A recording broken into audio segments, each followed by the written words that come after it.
over now. We are going to continue with compassion meditation.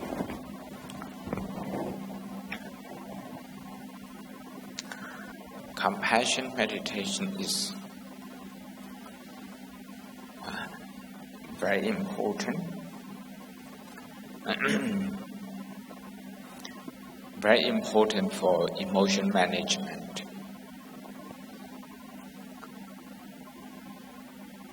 Especially when things don't go our way.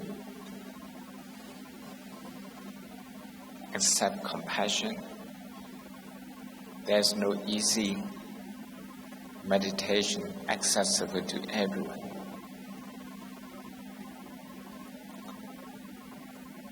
Insight meditation requires a lot of understanding. Compassion meditation is a lot easier.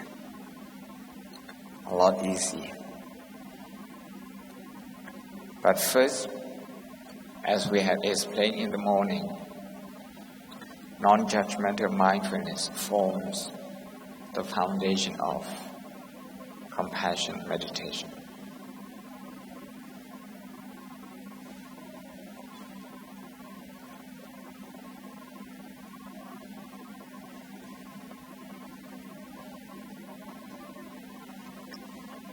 As you can see in the handout, again, this is from this book, The Clinical Handbook of Mindfulness. The Clinical Handbook of Mindfulness, page 107. Mindfulness teaches non-judgmental observing of the arising and emergence of thoughts and feelings onto the screen of our consciousness. Our consciousness is like a screen, and this television is on all the time. Even when we are asleep, sometimes we have dream, thought process is still going on.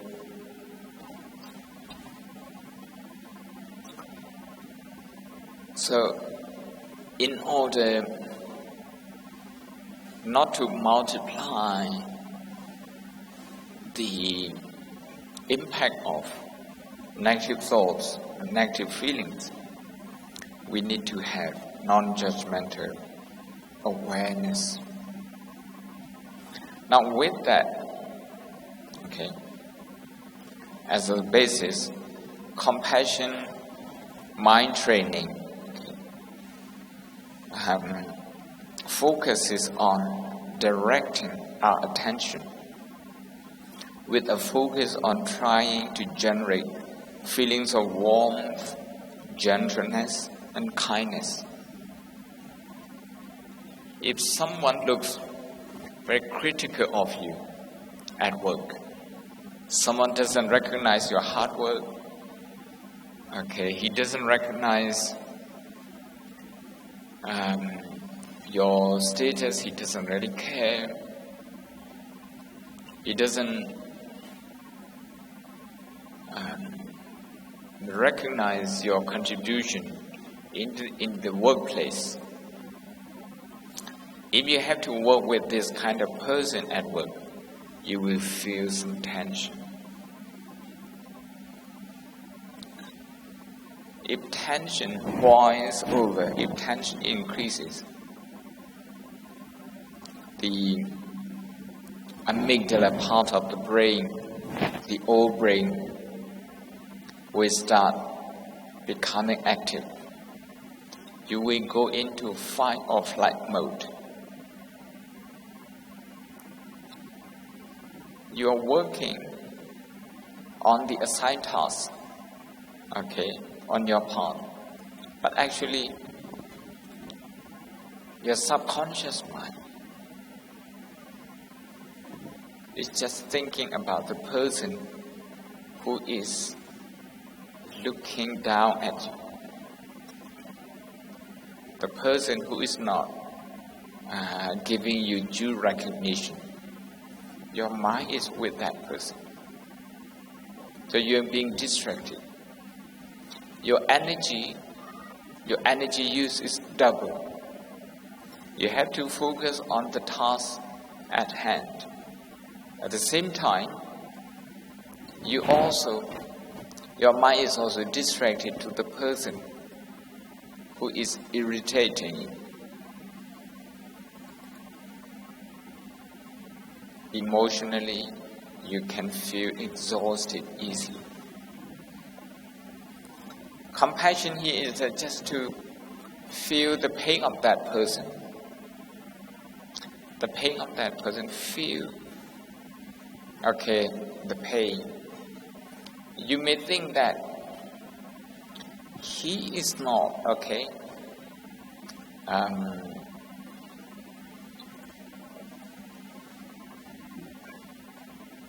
giving me good time. Why should I feel compassion towards him? You may ask this question. But if you ask this question is so self-centered. You just worry about yourself. But the problem of another person, looking at you with negative view, this is more than yourself. It's related to the other person as well. So you have to practically look beyond it. You have to reach out to his pain. Because he's in pain, that is why he's looking at you very negatively. Maybe he doesn't feel secure with you being present there. Maybe he has had some trauma from the past and is now manifesting, and you just happen to be there. For whatever happens, you need to feel his pain. If you feel his pain and develop some compassion for his pain, whatever his attitude, whatever he says, wouldn't affect you very much. This is how compassion is important. The way to protect ourselves without going into fight or flight mode. If we go into fight or flight mode, just remember, our brain is only 2% compared with the weight of the whole body, only 2%. But it uses 25% of the energy. When the brain goes into fight or flight mode, maybe it's using the energy even more. If that happens, you don't have enough energy to continue for a very long time. So it's very important that, according to our teacher, Prakuba Bunchuk Maipong Searo, his last message to people everywhere he goes, when I accompany him, he asks people, to love themselves enough. You have to love yourself enough. That's the reason you should have compassion toward the other person. If you have compassion toward the other person who doesn't like you, you are protecting yourself emotionally. You are also reducing tension. You don't become part of the problem. Instead, you become the answer. The answer not just for yourself, but also for the other person.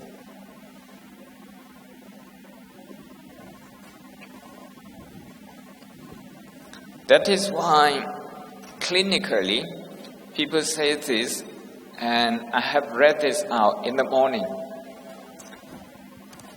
The morning handout, page 2. Page 2, line number 2. The two most important tasks in this mind training are those of mindfulness and compassion. Okay, this is from the Clinical Handbook of Mindfulness. Clinically, this is what they say now. From page 102 of this book. Okay, 102.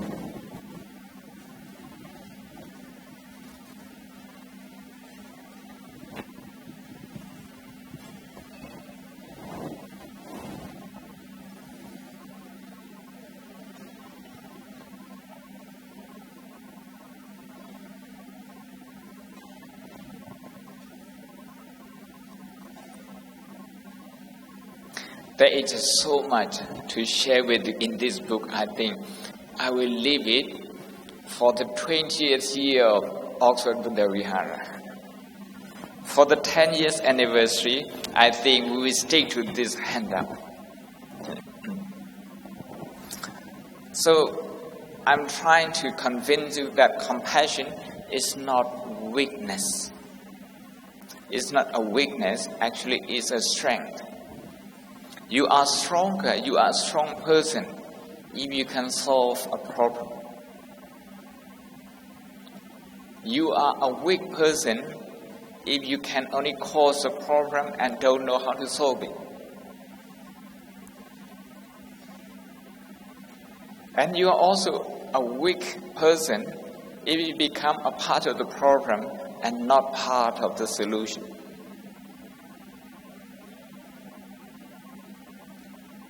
We don't elect people to be our leaders if they don't know how to solve problems.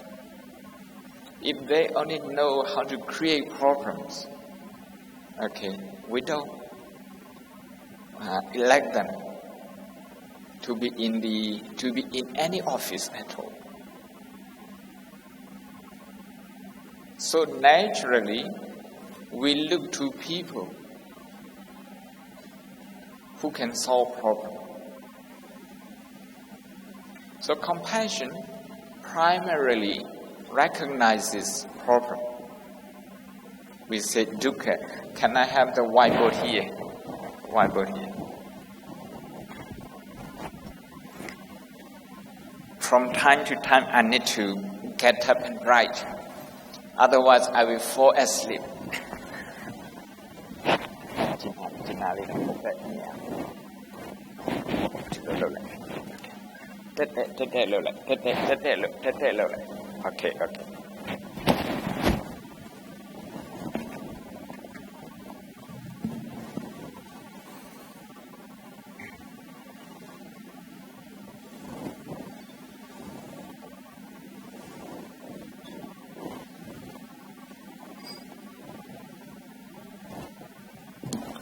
You know, life is a journey in time, a journey in emotion. You will remember your life when you have a visible mark of emotion. When you recall your past, you don't remember everything. Okay, I have a lot of proof in this scientific literature. Okay, we don't remember everything. Our memory is very selective. Then what do we remember? We remember where emotion, has made visible marks. So life is a journey of emotion. Life is also a journey of time. The Chinese had just celebrated their New Year 2 months ago. The Burmese just 2 days ago. You know, we measure our life in time as well. But we also measure our life in terms of difficulties that we face. If you have come across a lot of difficulties, if you see someone who hasn't come across as many, then you will see this person is not that experienced, is not mature enough to tell you anything worth listening to. So we also measure our life in terms of the hurdle that we have to overcome. You can see here is a T-junction. It's a crossroad. If we travel like this,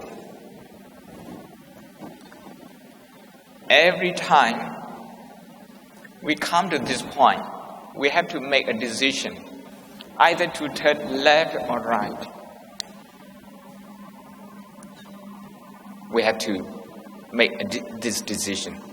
In terms of emotion, when you turn right, this is anger, there's irritation,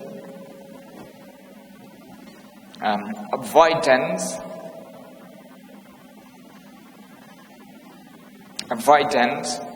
or fight or flight.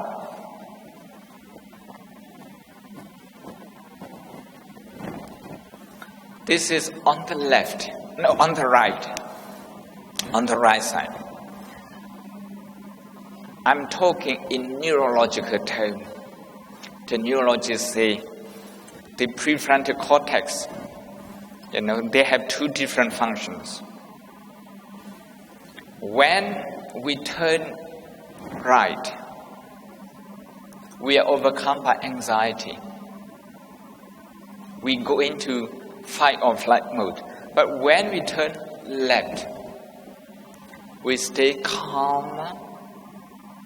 We stay connected with people. Emotionally, when you turn right, you can't feel the emotion of the person sitting next to you. You don't care what happened to that person. Even if that person is your mother, you don't care. There are many people, many times, who don't care what their mother feels about.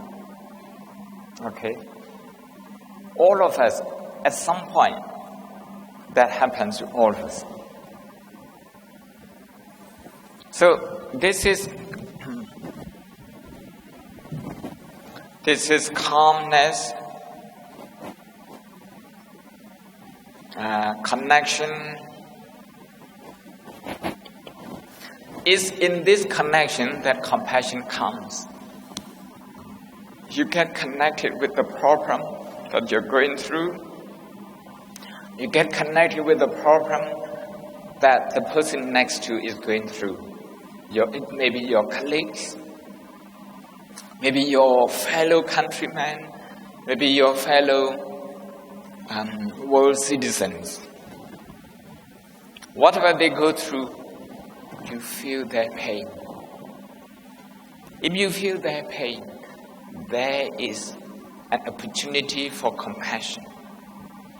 So, this is where we have compassion. Okay, this is left. This not ready. Okay, this is compassion.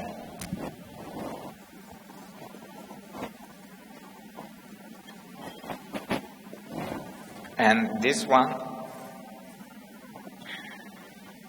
in Pali we call dosa. Dosa. So every day we have to make a choice. Or we make a choice without knowing it. We make a choice and we turn left. Or we make a choice, we turn right. If there's a traffic, you get agitated, you're already here, you have already turned right. Okay. But when you face a traffic jam, you're aware of what's going on in your mind, that the pressure is building up. You see people in front of you, a long queue, people at the back, a long queue. You come to recognize that I'm not alone here. those people are also being delayed. People at the back are also being delayed. You stay connected. When you stay connected, you don't actually blame the people in front of you for causing the delay. And the people at the back, the people behind you, if they can be as connected as you are, they will not be blaming you. Otherwise, they see you as the cause of that misery. But traffic jam, okay?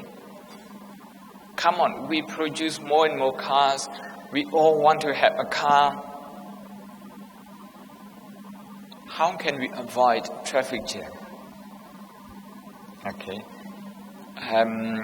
People who have been to my 50th birthday in my hometown, very small. When I was born, only 4 cars, 4 jeeps.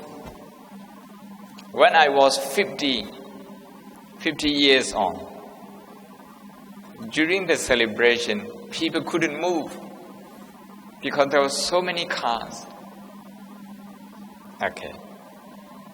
This is the cause of the prosperity that we have to face. So, each time that, when you have traffic jam, if you are turning right at the crossroads, you will be producing more than enough of the cortisol stress chemical. You are fitting the black wolf in your heart and not the white one.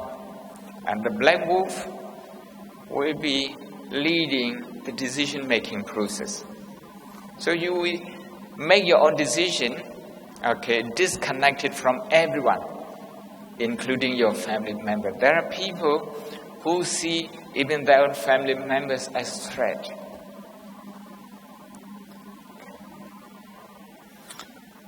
That is why compassion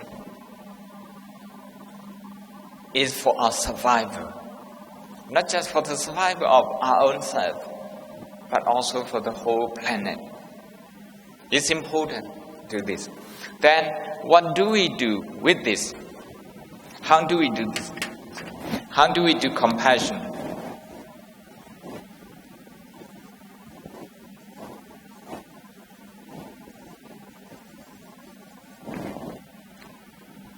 Compassion focuses on dukkha, on pain.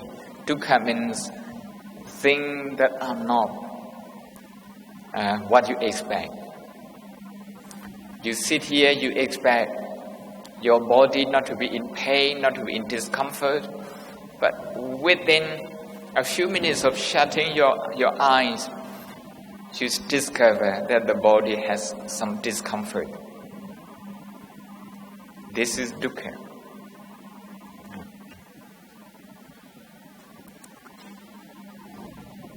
Dukkha has two types, two categories. One is the involuntary, the inevitable.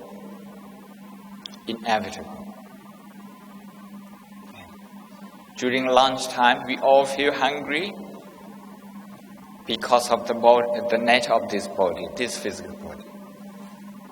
Whether you are an arahant, whether you are, a non-enlightened person, if you have got this physical body, you will feel hungry. Whether you are the richest person on earth, whether you are a pauper, this phenomena of hunger will treat you equally. So that dukkha is involuntary, it's inevitable. But to have, a lot of judgmental habits, a lot of like and dislike with food and with people like this, you can easily get irritated. That habit of irritation is the avoidable dukkha. It's a voluntary dukkha. You volunteer to have it, that is why you have it. So we have voluntary and involuntary. Today, we will be meditating on both categories. If you can meditate on the involuntary, the inevitable dukkha, you can connect with everyone, regardless of their belief, their religion, their ethnicity, their social status, whether they are wise or not. You will be able to connect with all of them. When you can connect with them,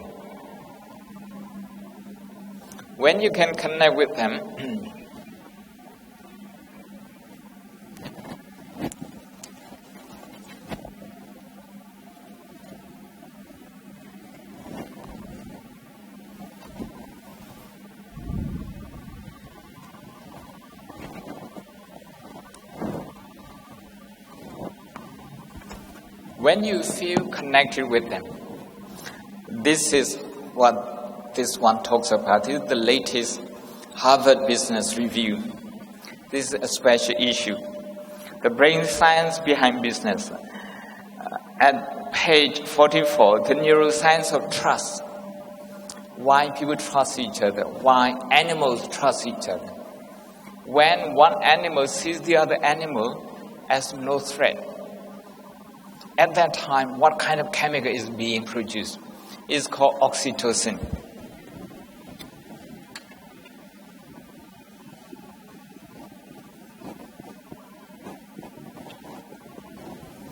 A chemical called oxytocin. When that happens, you feel very trusting. You can see kids, they trust people. Because of that, they can shake off the stress very easily.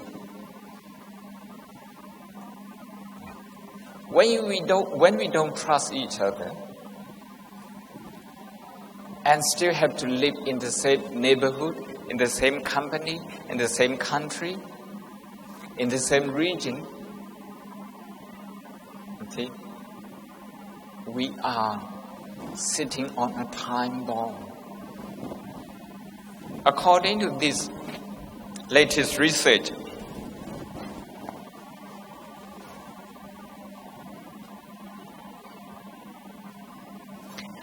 most people intuitively notice when they are stressed out, they do not interact with others effectively. At work, at home, you don't interact with each other effectively when you are very stressed out. So, compassion, by interacting with other people's pain, you're actually reducing your own stress as well at the same time.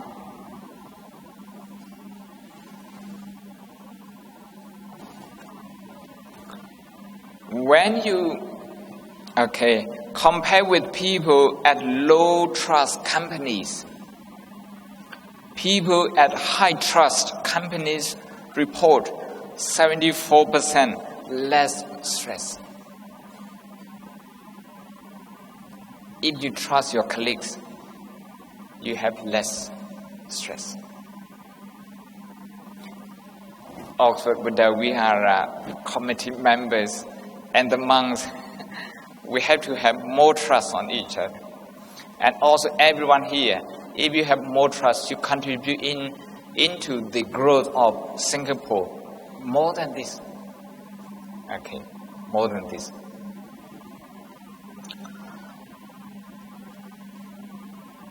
Compared with people at low trust companies, people at high trust companies report 106% more energy at work. 50% higher productivity. 13% less sick days.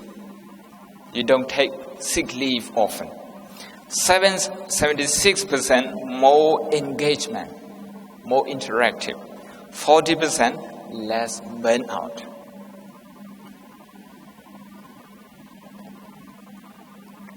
I'm publicizing this magazine. You can buy it.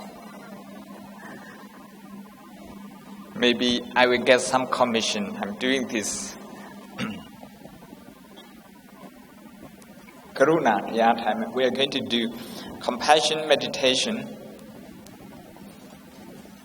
And the instruction for compassion meditation is to work on pain, to work on discomfort, to work on inconveniences.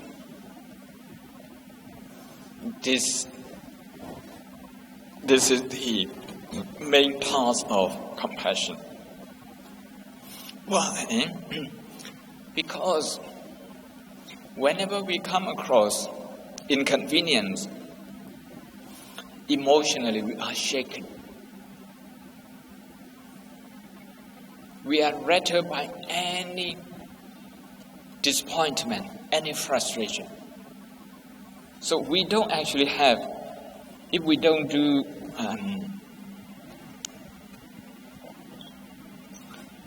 compassion, we don't have this one, resilience. Again, this is Harvard Business Review. Emotional resilience. Okay. A review of many scientific research and findings. Okay, this book. So what do we have to do to develop compassion? We need to recall and visualize. We need to revisit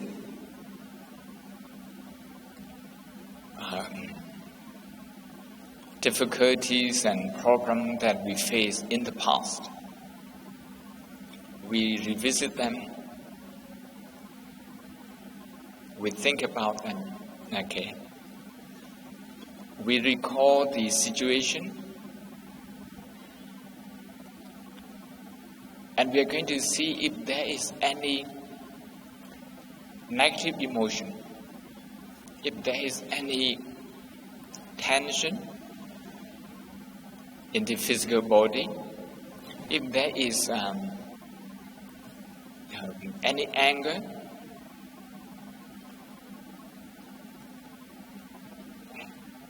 so we are going to revisit the past, the pain in the past, the disappointments in the past,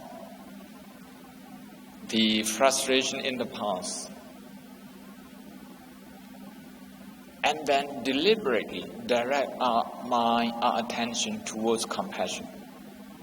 We develop compassion for ourselves because we were in a situation that we didn't choose to.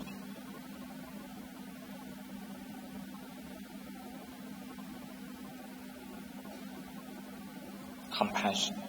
So one after another you can revisit the past incidents associated with disappointment, frustration, and anger. You can revisit them and deliberately direct your mind to compassion. But if any of those negative emotions become very strong, you should bring back non-judgmental mindfulness. Just register, release and return. Register, release and return. So you're going to be using non-judgmental mindfulness as the guardian, the God, watching your compassion growing. From time to time, non-judgmental mindfulness will step in to protect and nurture compassion.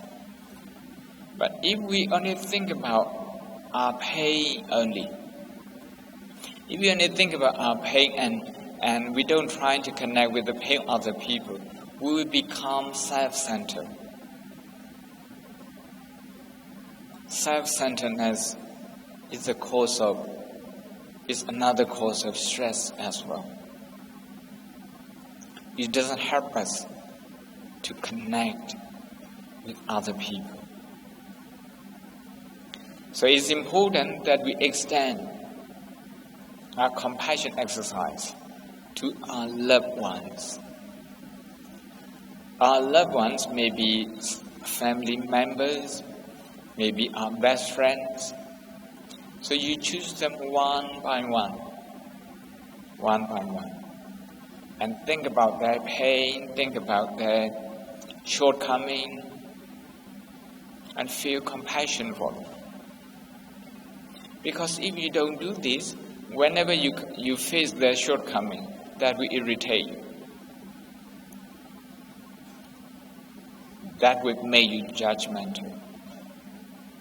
The moment you become judgmental, you are disconnected with your loved ones, even with your loved ones. So first, do this for yourself. Second, your loved one by one, a few of them. I think we only have about 15 minutes time. Okay, we're going to be doing this, only 2 groups, ourselves and our loved ones. If you have finished both of them, then start again, another round. Okay, as many rounds as possible.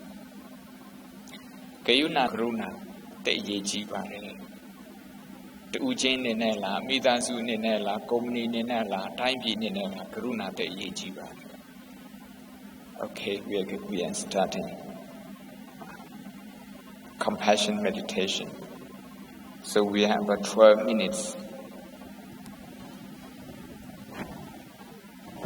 You can start with breathing in and out, slow and gentle, for about 1 minute. Okay, 1 minute of breathing exercise. Trying to relax, and then you can start compassion meditation, revisiting your shortcoming, your disappointment, your anxiety, and develop compassion for yourself on those accounts.